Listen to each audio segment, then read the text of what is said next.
अस्सलाम वालेकुम जी। अज मैं आया वहाँ पाकिस्तान मैडिकल स्टोर ते डॉक्टर साहिबान बैठे ने ते इंशाअल्लाह ताला बहुत जल्द मैं आवांगा ना को दोबारा ते ताड़ी जो मसले मसाइल ने सम टाइम बर्ड्स दे जे तानू समझ नहीं आते। मेरे पीछे डॉक्टर साहब बैठे हैं। डॉक्टर साहब अपना नाम दसो तो। जी मेरा नाम साद है और अभी रिसेंटली मैं लव बर्ड्स के सेटअप स्टार्ट किया रिसेंटली।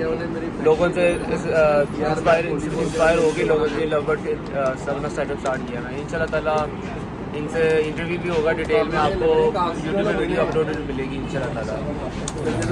अस्सलाम वालेकुम सर, कैसे हैं आप सब? ठीक है भाई। मेरे इरफान पाकिस्तान मेडिकल से पिछले 32 ईयर से वर्किंग कर रहा हूँ। सब भाइयों को मेरा सलाम। कोई मसले मसाइल हो तो भाई से रब्ता करें, मैं उसका हल बताऊँगा। इंशाल्लाह मुलाकात होगी। अस्सलाम वालेकुम।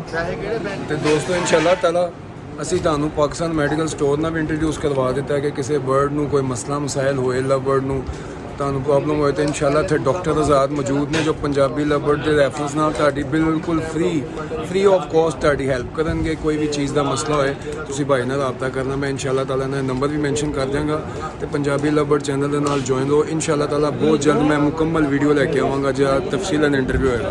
अस्सलाम वालेकुम।